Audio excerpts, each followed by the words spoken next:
if you're designing for a screen size, you're doing it wrong. And not only that, but if you're designing for a screen, you're doing it wrong because we're not going to have screen as a modality in the future. Hello and welcome back to the future of UX. I'm Patricia and today's episode is one, that I was really looking forward to. In this conversation, I'm joined by Morten, someone I've had the chance to meet and exchange ideas with at events like the Future Product Days, on panels, and also some community discussions around AI and product design in general. And every single time we talk, I walk away thinking, this perspective is different. It's sharp, it's honest, and sometimes a bit uncomfortable. I think in the best ways. Morten works at LinkedIn as a principal designer for LinkedIn Learning, and he officially comes from web development and UX. And over the past years, everything has shifted deeply into AI. And what I really appreciate about his work is that he doesn't talk about AI in a hype-driven way. He connects it to product thinking and service design and responsibility and long-term impact. So in this episode, we dive into some big questions. Why is technology a choice, even when it feels inevitable? What happens to UX when users start bypassing interfaces completely? And what does it mean to design in a world where AI agents act on our behalf? And how should designers prepare for a future where building products is easier than ever, but meaning and value matter more than ever? We also talk about power shifts inside tech company, about designers becoming builders basically, about service design becoming critical in the AI era, and about how you can position yourself right now if you're early in your career or maybe rethinking your entire role. So this conversation is a bit longer than usual, but I can promise you it's definitely worth it. So there are so many insights in there, and I generally think it will shift how you see your role as a designer. So grab your coffee, get comfortable, and I would say, let's dive right in. Here's my conversation with Morten. Hello, Morten, and welcome to the Future of UX podcast. So nice to have you. Thank you, Patricia. It's very nice to be here. Yeah, honestly, I'm so happy that we finally have the chance to talk. We met at the Future Product Days, I think 4 or 5 months ago.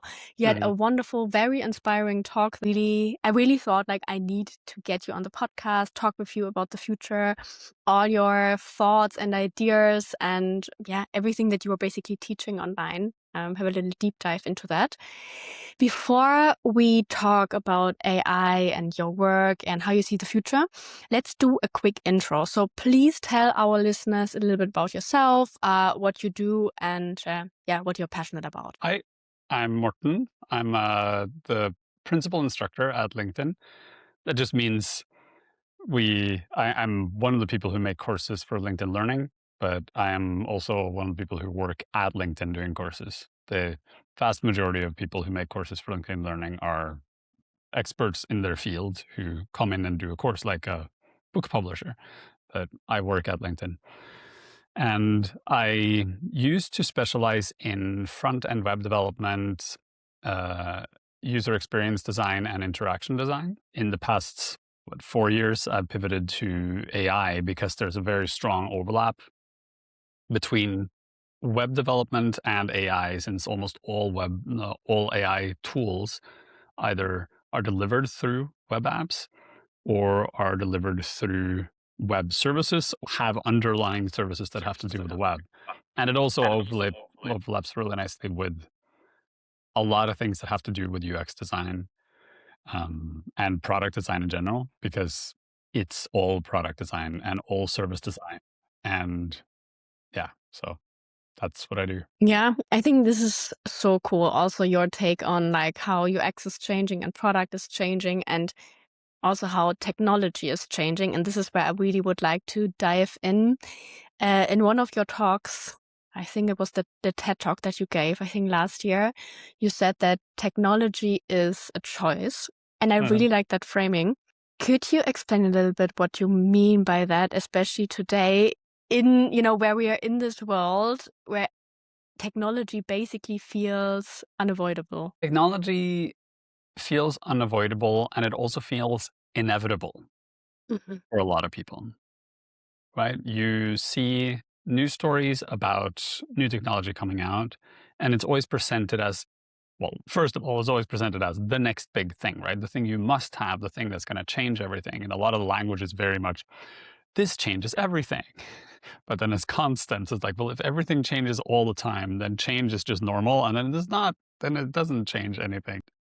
Technology is something we create and then choose to use or choose not to use.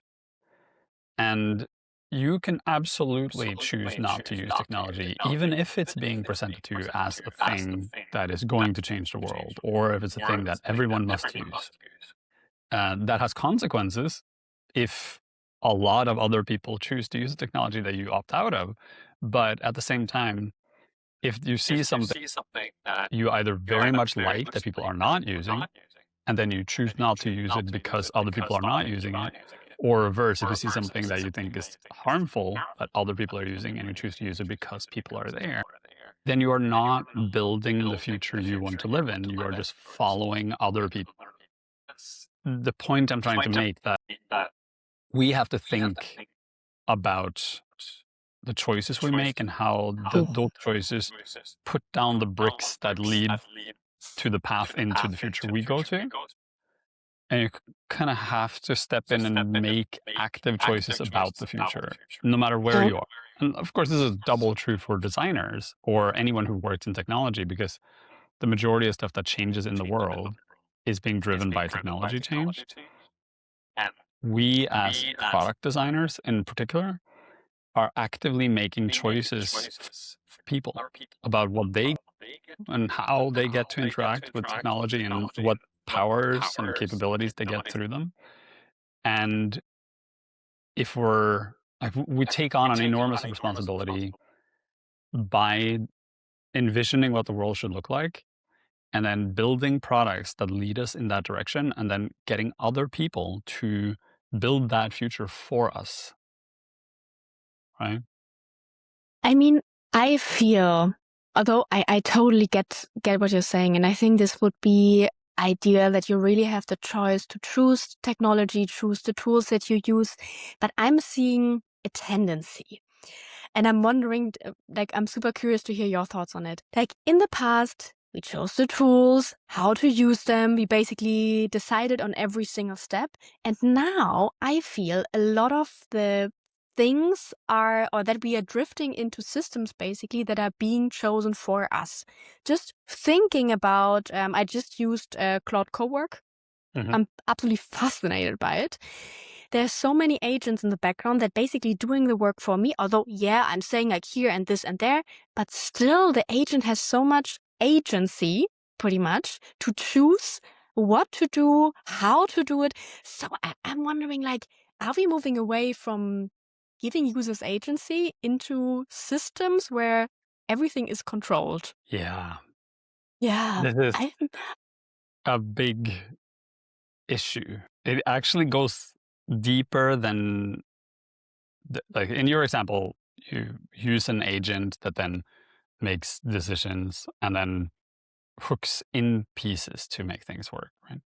If you go a step down into the model, the whenever you prompt an AI system, the response you get is already heavily influenced by whatever training material went into the model, however the model was tuned, who did the actual human reinforcement feedback, um, and a bunch of other factors. And all of those things are choices, right? So there's this weird thing that's happened with ChatGPT in particular. ChatGPT tends to use the term delve a lot, right? Let's delve into that. And go look at common language use, you'll quickly see that delve is not, it's like an academic term that people don't really use, except there's an African country, I forget which one it is, but there's an African country where the English speaking population use the term delve heavily in normal, just colloquial language. And the R was a reinforcement learning through human feedback, RLFH, no, RLHF. So the people that get the early version of the model and then look at the, like, put inputs in, get responses back, and then correct the model by giving it new responses that are better. The people that are doing that are in that country. Interesting. Language preference then gets imprinted into the model. And then when people use the model, as everyone does, and starts writing things, the model surfaces this term. And then over time, because you now get exposed to this term that has always existed, it starts creeping to natural language. So people are starting to say delve in North America in a way that is odd because it didn't used to be, right? Everything we choose impacts other choices, right? I have a cell phone. You have a cell phone. There's a high likelihood that your cell phone is an Apple phone, Android phone. And my choice of having an Android phone is very specific, that I do not want an Apple phone because I don't want to get locked into Apple's ecosystem. But then when I say that, people are going to be like, yeah, but then you get locked into that Google ecosystem instead. Because not only do I have an Android phone, but I have a Google phone, I have a Pixel phone. So I have to make an active choice what I want to lock myself into. Part of that choice is figuring out how easy it is to step out of it again. And the reason why I chose Android was because it's easier to out of Android than it is to step out of the Apple ecosystem. Interesting. So you're still trapped inside an ecosystem, but you can, if you want to, ease yourself off in the Android ecosystem in a way you can't with the Apple ecosystem. But from the bottom up, we have to make choices about these types of things that are informed and that think through things. But that's very hard because that means you need to understand the underlying technology, the implications of what you're doing, et cetera, et cetera. I think what you're alluding to in the example with the Claude Cowork is that to make things work, we have to rely on our tools doing the right things at the right times. And a lot of the decision making over time gets abstracted. And with these new AI tools, the abstraction is getting greater and greater because if we want to simplify some sort of work process, then we have to offload it somewhere. And we would offload it to whatever thing works better. And then we have to just accept that the thing that works better will make a bunch of choices for us and that those choices will be the right ones. And that's the cost of automation, right? If you want to have control, then you make automation less effective. Like I said, it's complicated because it's very complicated and it's deep, deep, deep complicated. And I think this is so fascinating from a UX perspective because we all know how difficult it is to make decisions, that we are living in a world that's a constant overload of information and this is getting more every single day.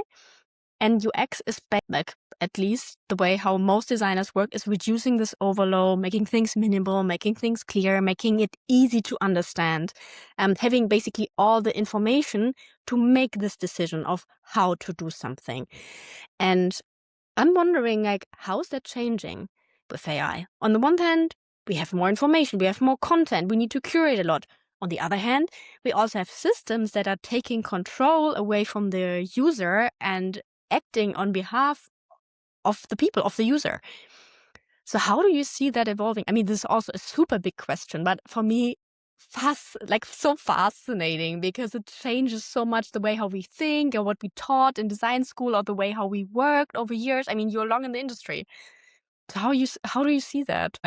I've started saying something that pisses people off.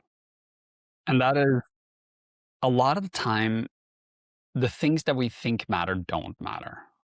In particular, it doesn't matter what coding framework or language or JavaScript environment or component system or design system or whatever it is you're doing to build something. It really doesn't. It matters to the developer because they need to maintain it. But if the developer doesn't need to maintain it, then it doesn't matter. Just Mhm. not at all. The only thing that matters is that the user, the human being at the end of the other end, is able to do what they want to do. And if you're running a business, your service works better than the alternative. And what's happening now, which is just very, very strange new, is we are rapidly entering a time when people no longer have to rely on services that are built for them to do things. Like Cowork is a good example. You can go to Cowork and say, like, take this data from the internet and build me an Excel spreadsheet and then collate a bunch of other data into the spreadsheet and then set up a form somewhere that people can send submissions to, and then make an automation that sends me the results by email as an infographic. And then that happens. Was Excel used? Probably not. Does it matter that Excel was used? No, it doesn't. And whether there was a file that was called XLSX or whatever it is in the loop, because Excel in that statement isn't this particular tool to do. It's, I wanted, a spreadsheet with data, right? And Excel is a placeholder for a type of spreadsheet. I, as the user, only care about the end result and that the job was done properly. And I shouldn't have to care why it's done a certain. This now extends into everything we do in a very deep way. Everything that we do has always been centered around expertise in particular tools and particular techniques. Unique, specialized knowledge in small silos where it's like, I am an expert on mobile interactions. Like, I've done the research to figure out where the button should be placed on a phone for higher interaction in these types of situations, how to put in the notifications so that they work, all that stuff. But if the user can just yell at their phone and then have the phone barf out a new interface for them that works better, then all that knowledge stops mattering, because you can build whatever you want, the best user interface in the world, but the user will never use it. I have an example on my phone. It's not something I built. It's just a tool I use. There's these things called websites, where you go, like, type something into a web browser and then you get this long URL, and then you sit and you look at this page and it has ads all over the place and pictures and like a header that loads and videos, and there's all this crap. So I have on my phone, see, I can find you an example of, let's see, I'll go here. So here's a website. Website, and it probably has some ads in it. Yeah, here we go. So there's an ad, and there's some more ads. There's a lot of ads, and there's an ad here. Like, this is not a good experience. Lots of ads. Just, it's full of ads. It's cluttered, and you often experience this. So you go to websites and there's like ads on top of ads, and you have to click out of everything. It's just a nightmare. So on my phone, I will go to the share button, and then I share this page with, let's see, they keep changing the interface here. Hold on, I'll go to the browser, and then I'll go share, and I'll share it with this app called Paperspan, right? And then I go to Paperspan. I'm visiting the United States right now, so I've like locked down my phone, which makes it very hard to use. So I'm in Paperspan. So Paperspan is a RSS reader that has been updated to allow you to just peg any article to it. And if I go into the article on Paperspan, get the same article, but now it's in a reader mode instead, and I can do this. Part to be an organized person. My mom would probably laugh if she read that sentence, but the intent is there. That's it. It's every main line. This take long about my physics. Cool. That's nice. Now the app reads the article to me, and I'm never going to look at it. And in this thing, I can like turn off. I can change the font. I can change whether or not it shows pictures. I can change whether or not it shows links or not. I can tell it to go, like, I've taken away the user interface someone spent hundreds of thousands of dollars building. It's so Very first disappointing. thing. So if you send me a link, that link is never entered into a browser. Mhm. If you send me a link, it goes into Paperspan or another app, and then I will probably listen to whatever you sent me. So all the Mhm. work that was done making that app better, to like figure out the navigation, what is the like next posts that should show up, where should we put the ads, like all of that doesn't exist anymore. And that's just one app, right? In my browser, I have tools that just kill all the ads on my computer immediately, Yeah. and then turn off all the trackers, and then lie to the trackers about what is happening so that I don't have to get the cookies, right? And I have tools that will like go find other versions of videos that sit other places that perform better, or optimized images. Like you already can do all this stuff, and what's happening now is people are getting these tools in their hands in a way that Mhm. allow just opt out of all the work that's been done. So think about that in the design context, and you go like, Mhm. what is the point of being a designer? Yeah. And then you have to remember that you didn't become a designer to move pixels on a screen. You became a designer because you saw the world and you saw how the world could be better. And then you Mhm. take a step back from the I need to make these pixels look right and start thinking about what is it I'm actually trying to do here? I'm trying to communicate better. I'm trying to get people to a service faster. I'm trying to solve someone else's problem. I'm trying to make it clearer to someone that something is happening. And the screen that I was designing for was just the modality I was designing for in a certain period, during a certain period of time. But that is just one modality. There are other modalities that we can design for, and there are other things we can do, and all that expertise can be translated into these new things.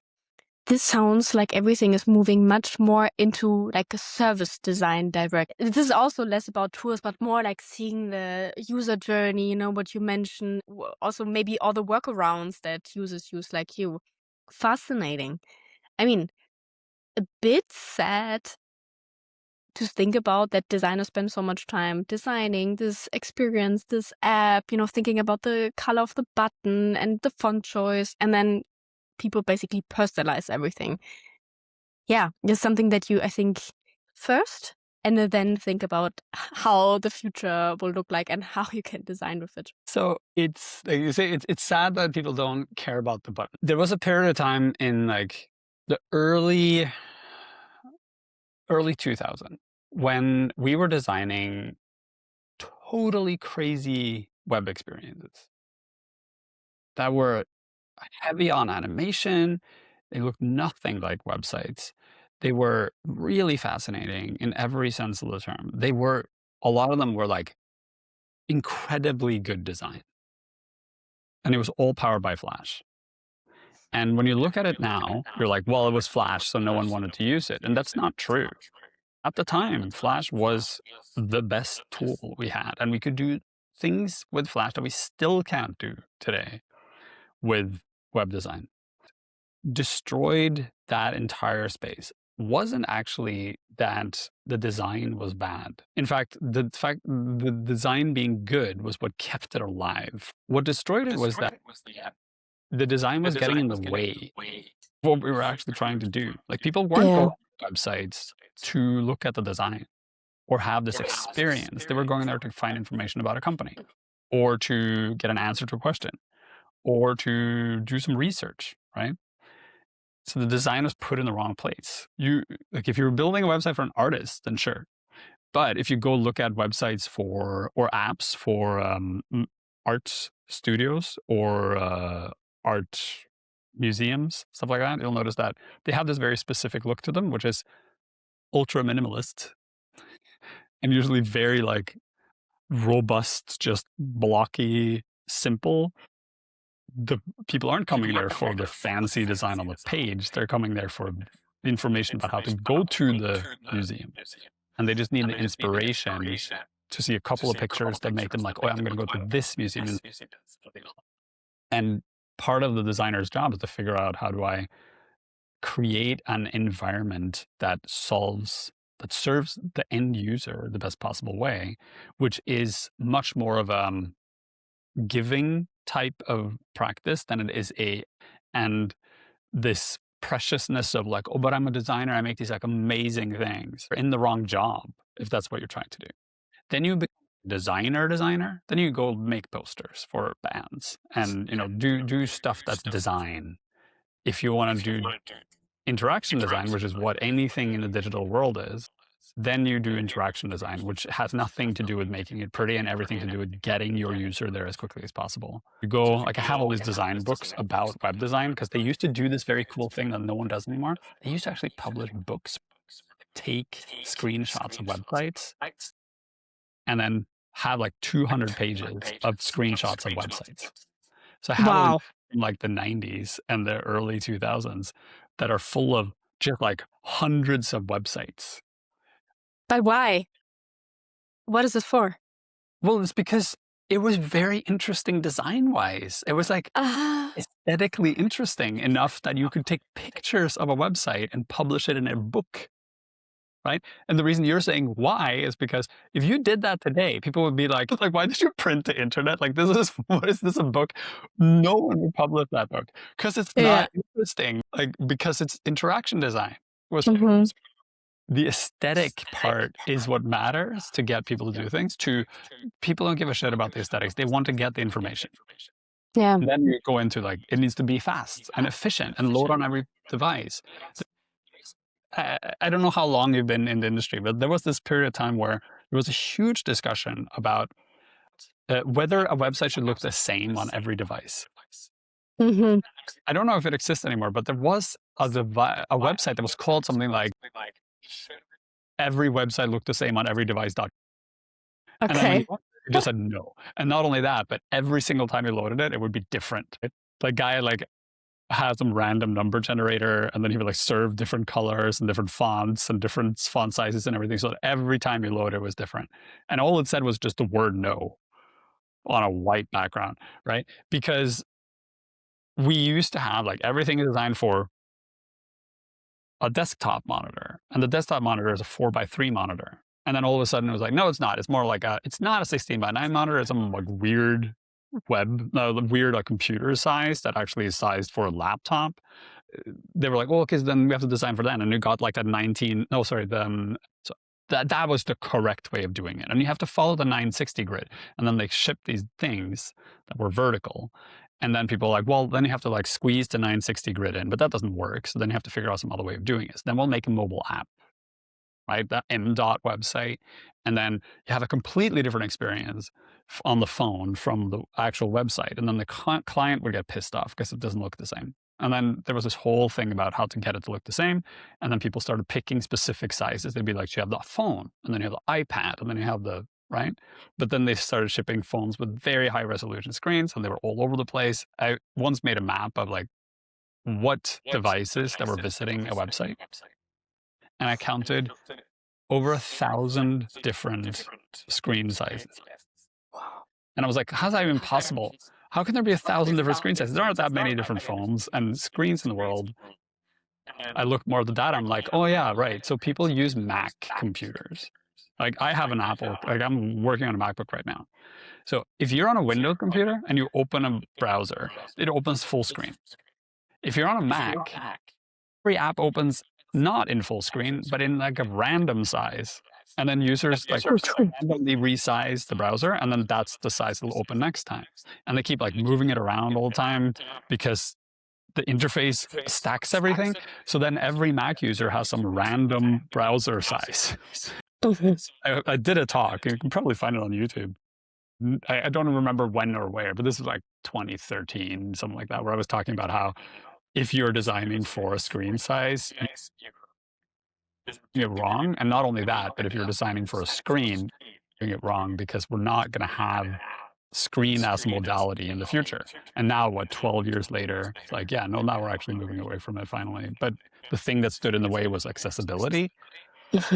It wasn't design. It was that people weren't building accessible websites you couldn't listen to. So there was never a time when the design, as in the aesthetic component of it, was the main thing. It was just a vehicle to do the thing that you wanted to do. Now we're just at a moment where the dogma of the pretty design and the like well-designed thing has finally been thrown out. It doesn't matter anymore because people can just spin up their own environments and use tools to actually get to the content the way they want. And they can even like chat to the machine, and the machine will like go to the website for you and just extract the piece you want. So you don't even ever, Exactly. you just get the information. Yeah, so I think this really leads to the question, how will the future of web experiences look like? I mean, you already mentioned it's all about like getting the user to the goal where they actually want to get, giving them the information. I'm wondering, this is basically every large language model doing for us right now. So they can go through the website, they can find the content subjects, I can even like book things, I can purchase something. So I don't need the web page. The second question that I have, or that I'm wondering, is, do users always know what their goal is, what they want? Because sometimes they don't. I had this one example where I wanted to look something up. I learned something about like, eggs that you can make in like in a labor, like chemical eggs. So not, like the vegan ones.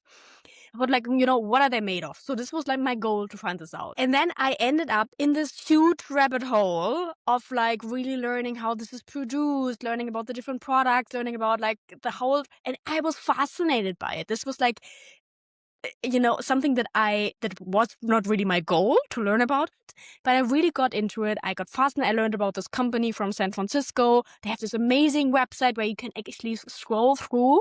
It's like a whole storytelling approach where the egg opens and then you see like all the ingredients flying around. It's fascinating. And this was one of the moments where I realized, web can still be fun. Like it can still be emotions. It can be playful, and it can surprise me in a positive way. This was just like a simple example, but I'm wondering, how is this all changing? Also, our roles, how do we as designers need to approach the web now? Mm-hmm. So you're a human being. That's the thing. You're a human being, and human beings are deeply curious, easily distracted, and basically incredibly complex learning machines. That if you put something in front of a human that is compelling enough for them in their situation, they will intrinsically learn it. They don't go in with the intention to learn something or discover something. They will just like go like, what's this? And then start picking at it and then figuring things out and finding novel uses for things. And then if the novel use is interesting enough, they'll share it with other people. And then suddenly you have a product. I always find it fascinating to talk to people who build products of any kind, like physical products, service products, design products, digital products, whatever. More often than not, they will have started somewhere else.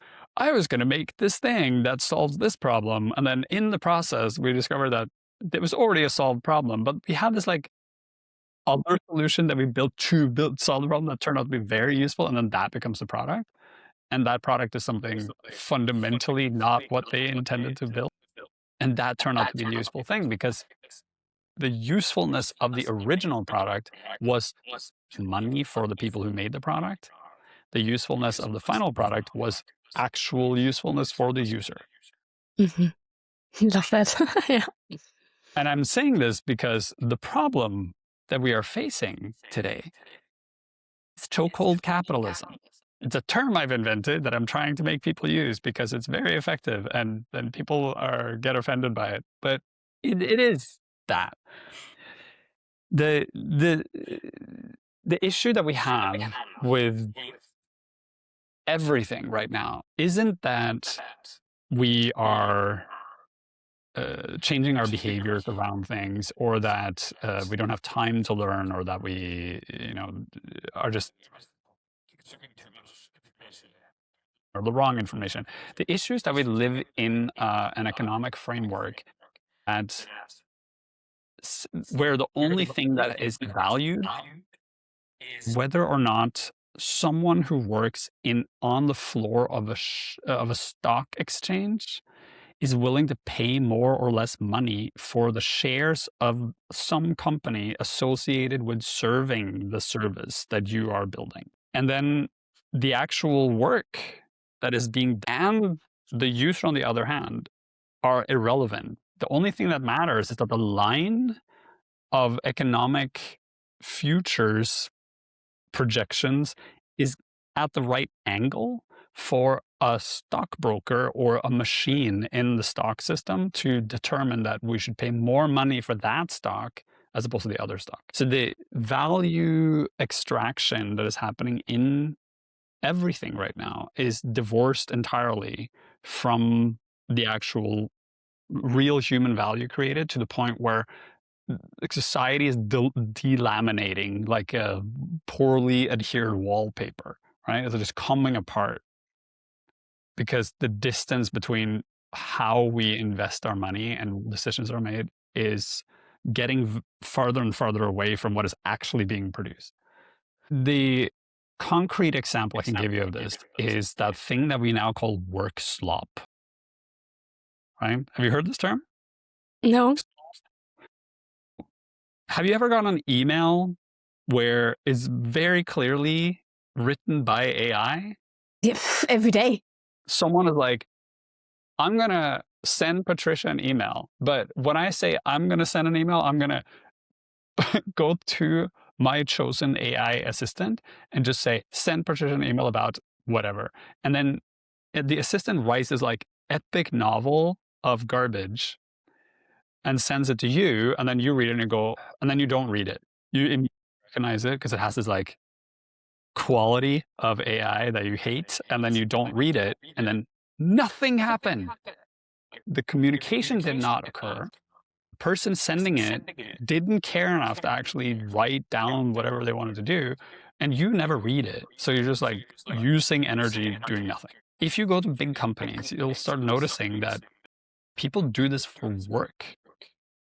Their work is so abstracted from the actual value creation, because the value creation is at that like shareholder level, that they've discovered it doesn't actually matter if they're doing their job. They have to do the performance of the job. That's how they get paid. If they can automate the job by having an AI just do the performance for them, so it looks like the work is being done, no one will actually care whether or not real work was done, which means the work itself has no real world value. It only exists within this like bizarre value system where value is extracted at the top in this very unattached way, right? What happens then, which is what's happening right now, is that all the work that was always performative can now be handed over to a machine. And then the person doing that work ends up not having a job because the machine can do the work. And eventually, that will destroy the machine, because the machine will then devalue the actual human work. The human workers go out of the system and don't get paid, can't pay for the service that was provided by the machine. The machine has trouble, right? And this sounds bleak and horrible. It's actually not. This is the off-ramp into us realigning with what we intended to do in the first place, which was to build better lives. It'll just take like 10 years, and it'll be a completely insane transition that will be very uncomfortable for everyone. But when we get to the other end of it, unless there's like a nuclear war or something, it'll actually be better, because we will start discovering that a lot of the stuff that we care about and a lot of the stuff that we do is actually just propping up this chokehold capitalist machine that has no actual value at all. It's just like shoving money into billionaire pockets at the expense of everything: the environment, the people in the environment, our brains, what we do, right? It's crazy. Like the way that we do things is crazy. The way that we've gotten to this point is absurd, right? And now we're in this liminal transition space between what was and what is going to be. And in this moment, each of us has to make those deliberate choices about what future we want to live in, because the choices we actually are shaping what the future looks like. Yeah. You talk about Claude Cowork. Claude Cowork is, for anyone who's watching this who doesn't know what it is, you should explain it because you actually use it. Can you explain to me, what is Claude Cowork and how do you use it? So I would say Claude Cowork is this new skill inside Claude where agents actually take control for you. The interesting thing is that it also has access to your folders, to your files, to different tools. So instead of just saying and talking, it also does things for you. This morning, I just organized my desktop. I had a lot of screenshots there, and I thought, okay, just organize it based on the files. And then it created different folders, one for my course promo, one for like portraits, one for screenshots, and my whole desktop was organized. So I think this is pretty revolutionary because most tools, they can share data maybe in a spreadsheet, but they can't actually act on your computer in a safe way. I hope I explained it well. Yeah. Okay. There's no correct explanation to this question or answer. But what you did now was not really explain how the tool works. You explained what the tool does for you. Did you notice? Yeah. You're not saying Claude Cowork is this large language model system where you pass in a prompt, then the system uses MCP connectors to connect to these services that you have logged into through OAuth, and then gains access to tools within those systems, and then uses those tools based on algorithmic decision making to figure out how to turn your prompt into different actions. And then it has multi-agent systems that you see how, my explanation on a technical level doesn't matter. It doesn't matter. It really doesn't matter. What matters is it solves a problem for you that otherwise would have been really time consuming. And the reason why you don't want to do the work isn't because you're lazy or because the work isn't valuable. It's because it takes time and cognitive energy from you that you want to use on something else.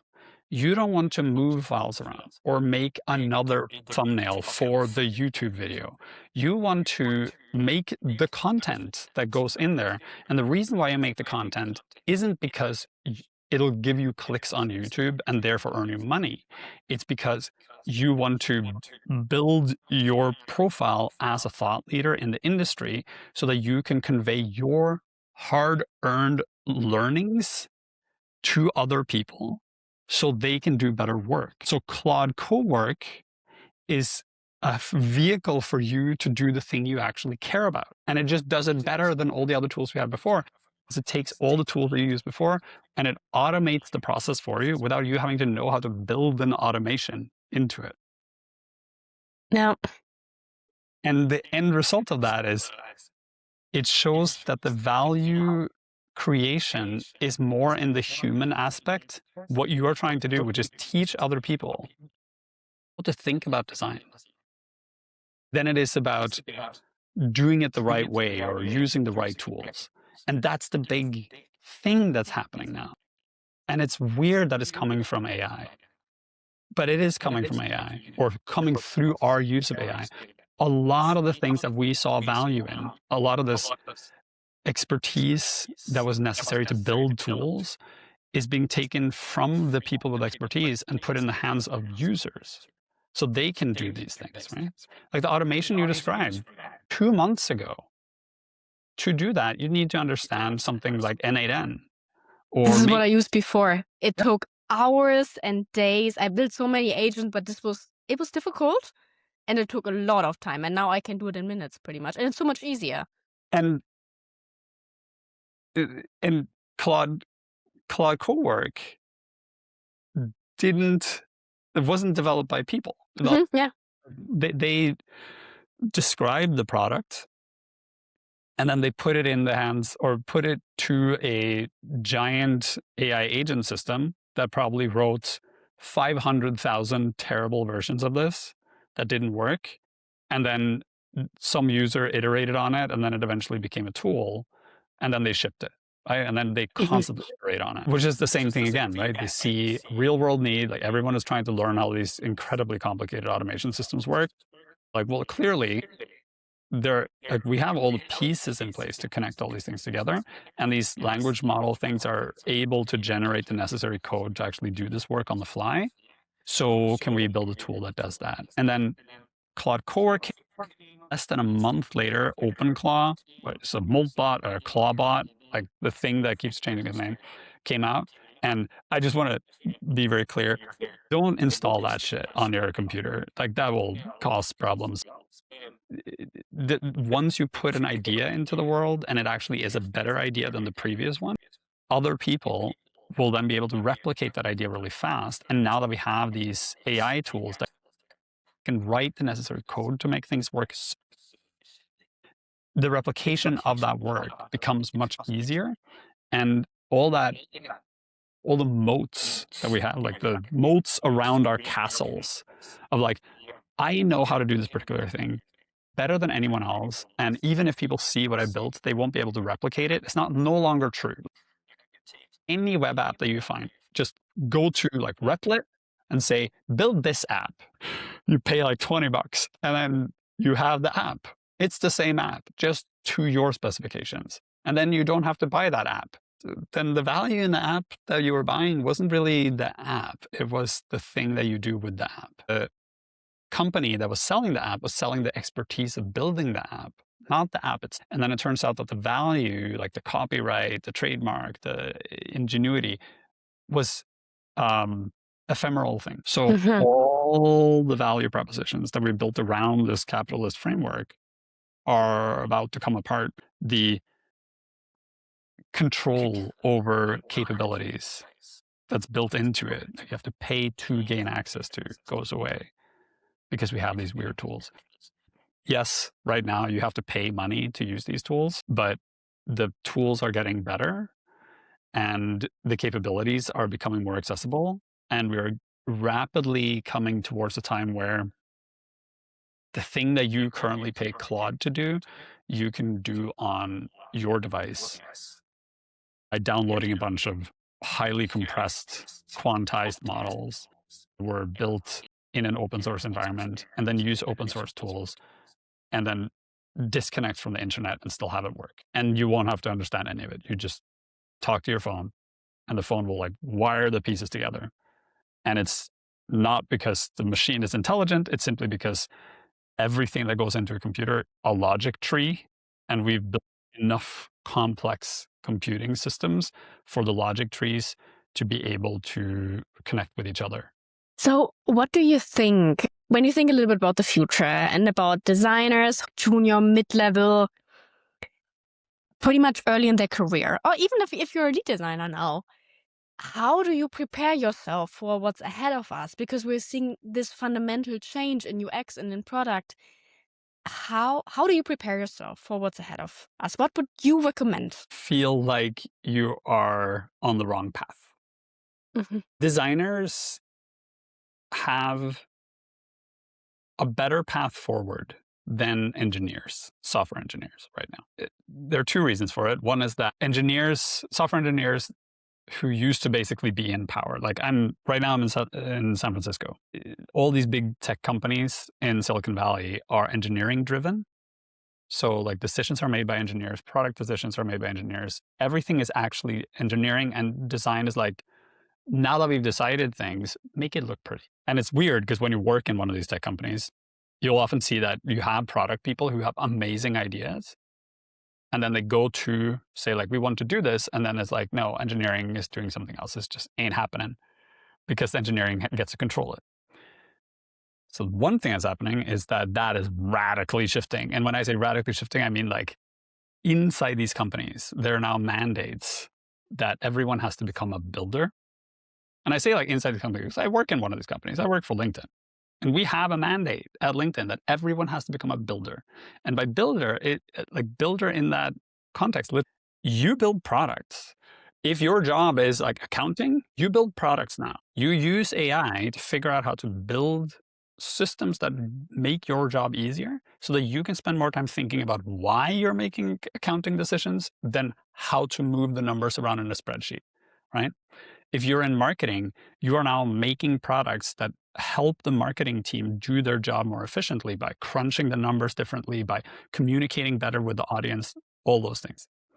So the power shift from the people with the skills to implement the technological tooling to the people who have good ideas about how to do things and are able to iterate over it and find better ways of doing things is enormous. And anyone with a design mind benefits from that, which brings me to the second part, which is when you are a designer, especially when you are a designer in like when I say design, I have to remember, like, I sometimes work at a design university, but that is like a fine arts university. So they have like painters and sculptors and things like that. And there's like two branches of design. There's designers who design things for the world, and then there's designers who design things, right? Like, Bauhaus design or Metro design. Like, they come up with like the look and the quality of it. So if we talk about the product design side of it, the industrial design, like anyone who builds something that is a real thing in the world. The reason why they came to that was not because they were like, I know what's prettier or better looking than the other thing.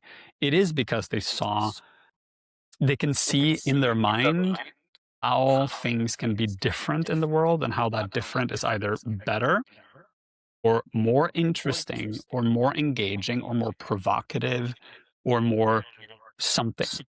And they have the ability to idea into something meaningful. And the blocker is usually technology, like skills to get that last step from I have a great idea for a product to make the product work. That barrier is gone. So any person who comes into design now, any person who comes into especially digital design, digital product design, amount of work you need to do to go from a sketch on paper to the actual digital product has now been reduced to like how many hours you're willing to spend arguing with a machine. And the necessary skills you need to build to just wire the pieces together, a lot of them have just been removed. So you can spend more time for why this idea is better and how to best convey that idea to people and how best to build the product you want than just making it work. So it's less about the technical aspects and more about why are you actually trying to do this? Why is this better? And then you get all the other design practice pieces in.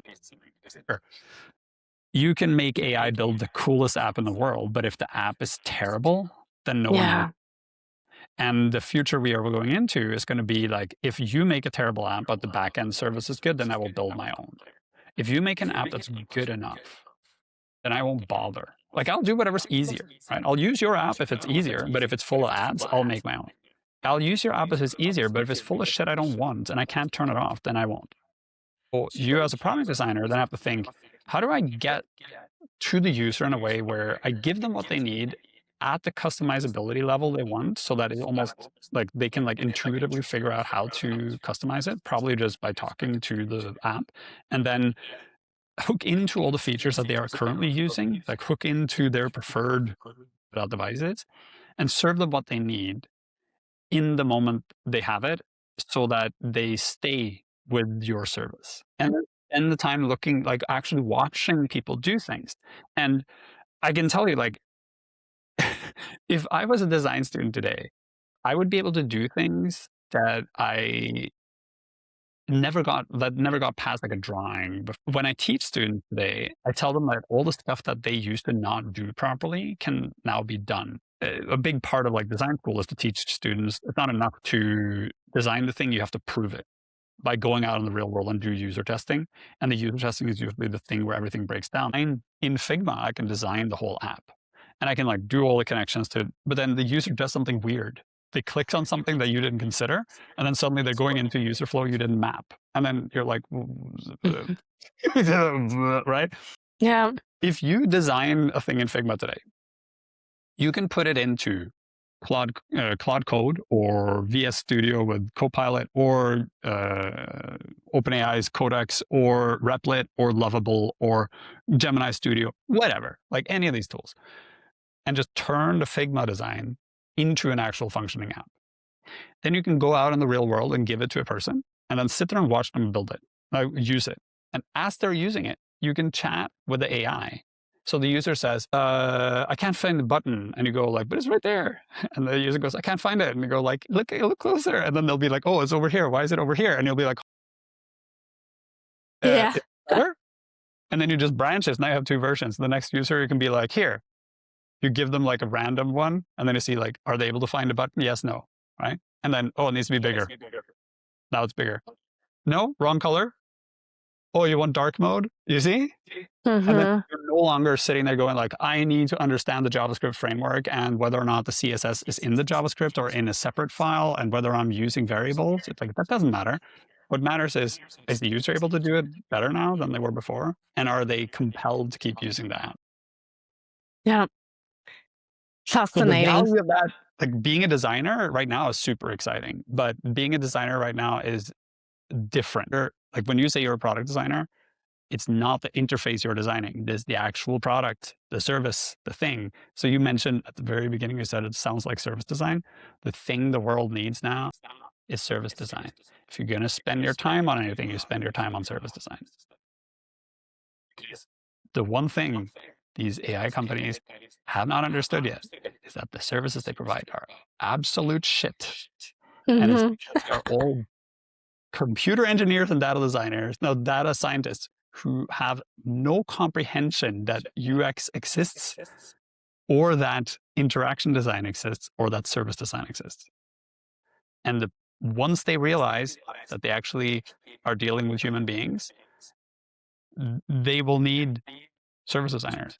The current trend in the whole AI space is everything is going to the CLI, the command line interface. This has happened before. So if we go back 15 years, there was this period of time where all the web design tools moved into CLIs. The reason why everything goes into CLIs all the time is not because the command line interface is a good interface. It's actually a horrible interface. It's because the developers who develop the tools want detail control and have brains that map towards using computer, like these types of interfaces.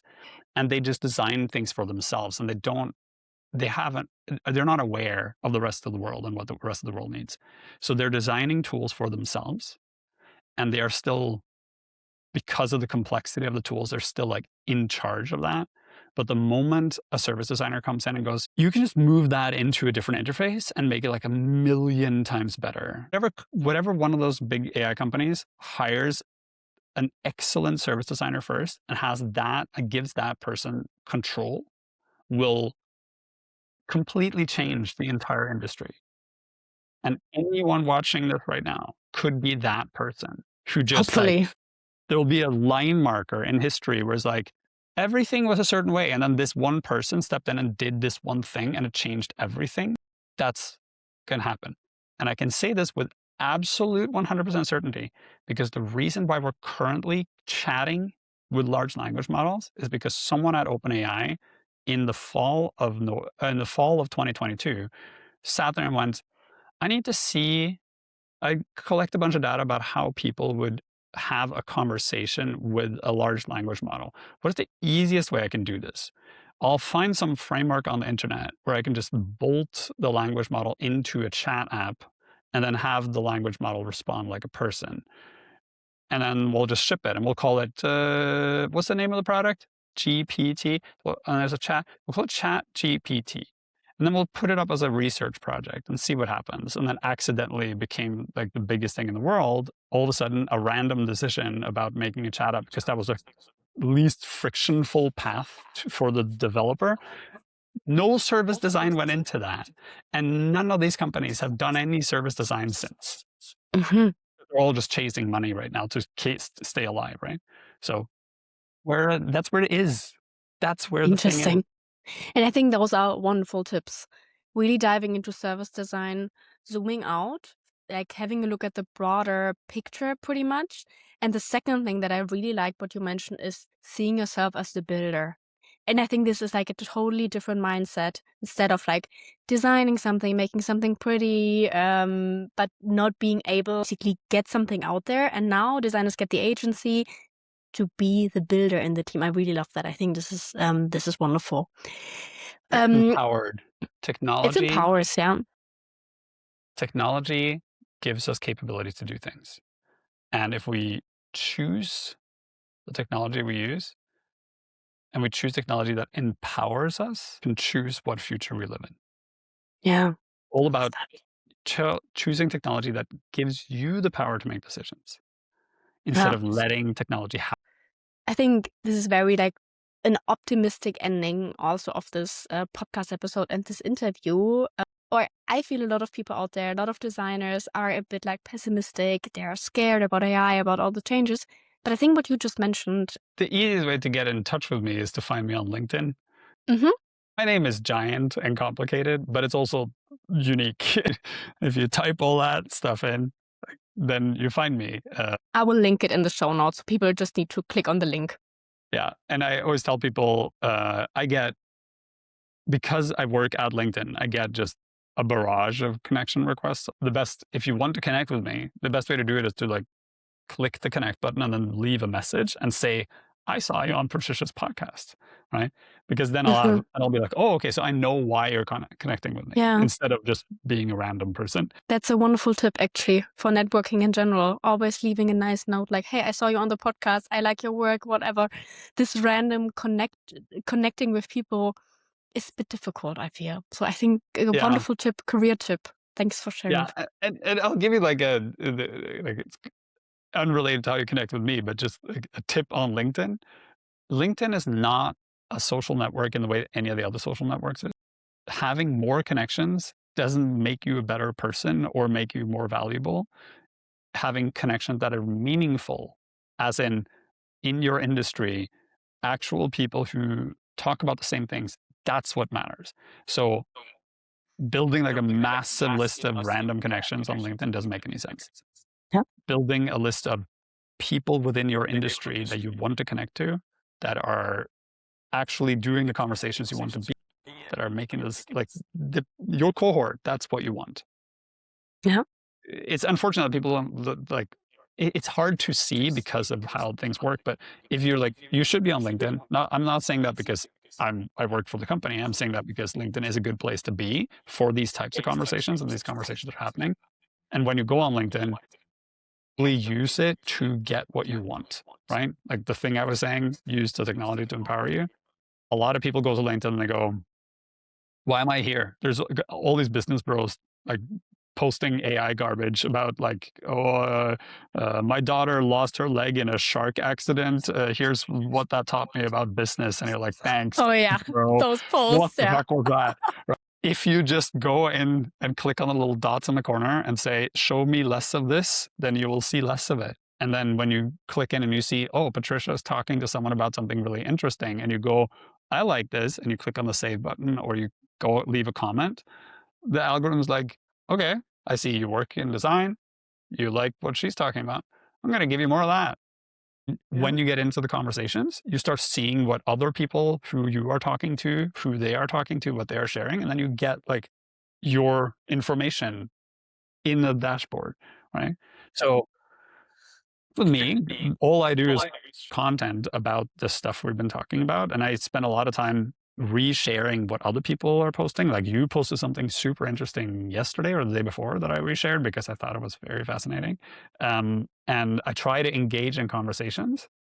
And if you follow me, then you'll see what I do. And then you can like follow the breadcrumbs and see like, oh, is that person right? And then you follow those people and you build it more. So that's about like connecting with me directly than it is about using my network and my curation to. That's a good place to start. If you're of the TikTok persuasion, I'm there as well. I post a lot of random things on TikTok. Interesting. I didn't know that. I need to find you on TikTok. I'm not following you yet. I'm Morten Web. It was like MOR10, Morten, and then Web because someone else is Morten. That's the two places I do things. And I am open to conversations with anyone. So if you want to talk to me about anything, you can. If I have time, I'll take a call with anyone. Nice.